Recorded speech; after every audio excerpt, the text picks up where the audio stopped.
Santapan Harian Rabu 29 Juni 2022.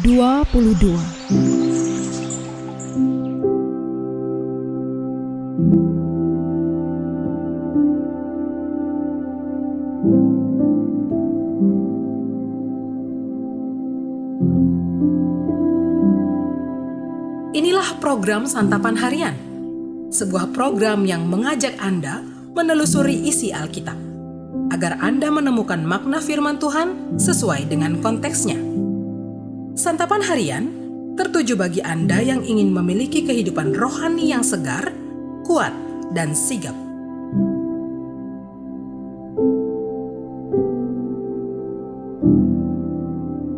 Hari ini kita akan membaca Roma pasalnya yang ke-6, ayat yang pertama hingga ayatnya yang ke-14. Namun sebelumnya, mari kita berdoa. Tangan-Mu telah menjadikan kami dan membentuk kami. Berilah kami pengertian agar kami dapat memahami pesan di dalam firman-Mu saat ini. Di dalam Kristus Yesus, Sang Sumber Cinta, kami memohon. Amin. Roma 6 ayat 1-14. Jika demikian, apakah yang hendak kita katakan? Bolehkah kita bertekun dalam dosa supaya semakin bertambah kasih karunia itu? Sekali-kali tidak. Bukankah kita telah mati bagi dosa? Bagaimanakah kita masih dapat hidup di dalamnya? Atau tidak tahukah kamu bahwa kita semua yang telah dibaptis dalam Kristus telah dibaptis dalam kematian-Nya? Dengan demikian, kita telah dikuburkan bersama-sama dengan Dia oleh baptisan dalam kematian, supaya sama seperti Kristus telah dibangkitkan dari antara orang mati oleh kemuliaan Bapa, demikian juga kita akan hidup dalam hidup yang baru. Sebab jika kita telah menjadi satu dengan apa yang sama dengan kematian-Nya, kita juga akan menjadi satu dengan apa yang sama dengan kebangkitannya. Karena kita tahu bahwa manusia lama kita telah turut disalibkan, supaya tubuh dosa kita hilang kuasanya, agar jangan kita menghambakan diri lagi kepada dosa. Sebab siapa yang telah mati, ia telah bebas dari dosa. Jadi jika kita telah mati dengan Kristus, kita percaya bahwa kita akan hidup juga dengan Dia. Karena kita tahu bahwa Kristus sesudah Ia bangkit dari antara orang mati tidak mati lagi. Maut tidak berkuasa lagi atas Dia. Sebab kematiannya adalah kematian terhadap dosa, satu kali dan untuk selama-lamanya, dan kehidupannya adalah kehidupan bagi Allah. Demikianlah hendaknya kamu memandangnya, bahwa kamu telah mati bagi dosa, tetapi kamu hidup bagi Allah dalam Kristus Yesus.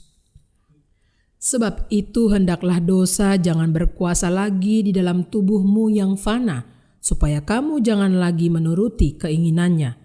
Dan janganlah kamu menyerahkan anggota-anggota tubuhmu kepada dosa untuk dipakai sebagai senjata kelaliman, tetapi serahkanlah dirimu kepada Allah sebagai orang-orang yang dahulu mati, tetapi yang sekarang hidup. Dan serahkanlah anggota-anggota tubuhmu kepada Allah untuk menjadi senjata-senjata kebenaran.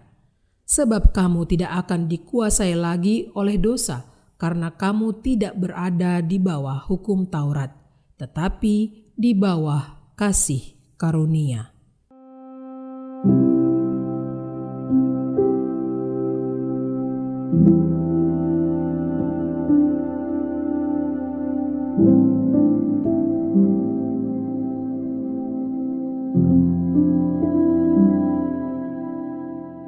Sahabat Santapan Harian, setelah menjadi orang percaya, hidup tidak boleh dijalani dengan sembarangan. Ada aturan yang harus ditaati. Allah yang Maha Kudus menuntut kita untuk hidup sepadan dengan kehendak-Nya. Hidup dalam kekudusan merupakan kewajiban yang harus dijalani oleh orang percaya. Ini tidak berarti kasih karunia Allah yang berlimpah-limpah menjadi kesempatan bagi kita untuk bertekun di dalam dosa. Ketika kita telah mati bagi dosa dan hidup bagi kebenaran, seharusnya dosa tidak berkuasa lagi dalam hidup kita. Kehidupan di dalam dosa telah mati dan dikuburkan, sedangkan sukacita kehidupan yang baru telah kita terima di dalam Kristus.